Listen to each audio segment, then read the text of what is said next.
Wall Street adalah pasar perdagangan global terbesar di dunia. Tiap hari perputaran uang harian mencapai 400 miliar dolar sampai 450 miliar dolar.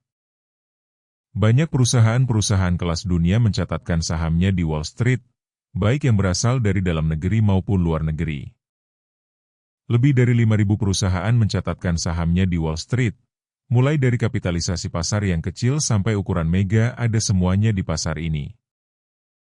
Wall Street, bursa saham yang tergolong dewasa satu-satunya di dunia, telah melewati masa-masa yang sulit dalam menghadapi krisis besar, sejak tahun 1930 ketika mengalami peristiwa Great Depression, dot-com bubble, krisis finansial, COVID, tetapi indeks saham S&P 500 mampu mencapai all-time high. Inilah lembaga-lembaga yang mengatur Wall Street, agar perdagangan di lantai bursa berjalan sesuai sebagaimana mestinya. Investor di Wall Street terdiri dari investor retail, institusi, hedge fund, pension fund. Mereka-mereka inilah yang membentuk harga saham, lewat mekanisme penawaran dan pembelian.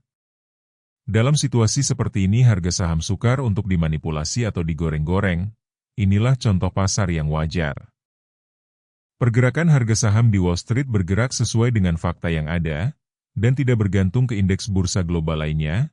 Malah sebaliknya bursa global lainnya sangat dipengaruhi oleh pergerakan indeks bursa di Wall Street.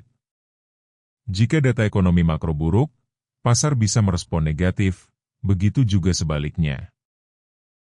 Dari sisi mikro, jika kinerja keuangan suatu perusahaan buruk, investor cenderung mengambil aksi profit taking. Begitu juga kalau kinerja keuangan membaik, investor melakukan tekanan beli. Tadi dikatakan di awal bahwa total uang yang beredar di bursa Wall Street per hari diperkirakan sekitar 400 miliar dolar. Mestinya sebagai investor retail, orang Indonesia bisa mengambil keuntungan dari investasi di Wall Street, karena melihat perputaran uang di bursa besar sekali. Kita akan bahas secara mendalam hal ini. Saya punya pengalaman selama lebih dari 30 tahun mengamati pergerakan saham di bursa global. Sebagai head research dan pada waktu itu belum ada AI, saya dipaksa oleh keadaan untuk belajar mengenai ekonomi makro, ekonomi mikro serta mempelajari dampak yang dihasilkan ketika data-data ekonomi buruk atau baik terhadap pergerakan saham-saham.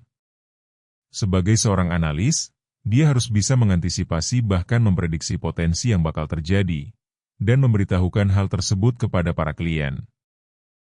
Inilah pasar global yang membentuk saya memahami stock market khususnya bursa saham di Wall Street. Tapi saya pun sekarang memutuskan untuk menjadi seorang investor sekaligus menulis, membantu investor Indonesia, paling tidak memahami valuasi saham secara simpel namun relatif akurat. 3 tipe kelompok orang yang bisa sukses dalam investasi saham. Orang bertipe gambler, ini tidak perlu skill yang baik tentang saham. Dia hanya tahu, saham itu kalau tidak naik ya turun. Ketika suatu saham IPO dia main cacing atau naga, dia taruh uangnya di satu saham tersebut. Kalau keberuntungan memihak ke orang tersebut dia bisa kaya raya. Kelompok ini juga hanya mengandalkan uangnya. Dia mengerti sedikit tentang saham, bisa jadi punya pengalaman di forex atau kripto, dan masuk di saham dia selalu melakukan proses DCA. Dia bisa sukses juga, karena pergerakan saham yang ada di Wall Street terbatas, apalagi kalau saham itu mega cap. Kelompok ketiga ini orang yang mempunyai uang sedikit. Dia harus mempunyai skill yang tinggi karena ruang untuk salah minim sekali. Dia tidak mempunyai uang lagi untuk melakukan DCA kalau saham terkoreksi. Dia tidak hanya investasi uangnya, tetapi dia harus mempunyai skill yang baik. Untuk itu dia harus belajar. Karena ketika dia mengambil keputusan itu sudah yang terbaik, dia harus mengenal dan mempelajari margin of safety. Ini kelas investor sejati, dia akan keluar sebagai pemenang dalam investasi. Seseorang tidak akan mempunyai skill yang baik tanpa belajar. Saya mengikuti kelompok investor di satu sosial media, di mana dalam kelompok tersebut selalu berbagi pemahaman tentang investasi saham Amerika dan motivasi. Salah satu motivasi yang saya dapat berasal dari Warren Buffett. Dia mengatakan, kalau kamu ingin sukses di dunia investasi, bergaulah dengan orang-orang yang sukses di dunia itu, kamu akan mendapat ilmu dari orang tersebut dan praktekan, supaya kamu sukses juga. Salah satu motivasi lain lagi yang saya dapat dari Charlie Munger, berusaha untuk berpikiran terbalik. Ketika investor takut, kamu harus berpikir sebaliknya. Sebelum Anda memutuskan untuk membeli sesuatu, bangun dalam pikiran Anda bahwa Anda seorang investor, bukan trader. Seorang investor pandangannya harus jauh ke depan, jangka panjang, bukan saat ini. Investor lebih melihat value daripada price.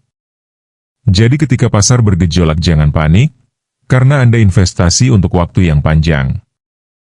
Informasi saham yang akan menjadi sasaran seseorang untuk dibeli sangatlah penting, seperti laporan keuangan, tingkat penjualan per bulannya, inovasi baru, kerjasama bisnis to bisnis.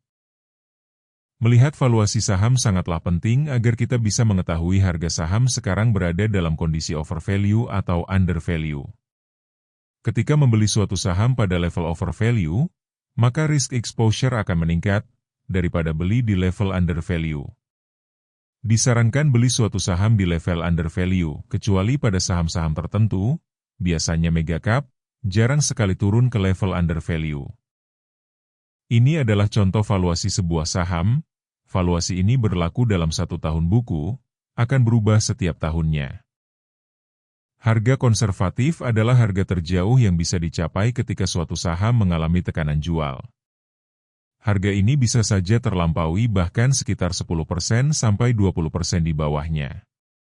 Jika hal ini terjadi, maka harga tersebut berada di dalam wilayah margin of safety.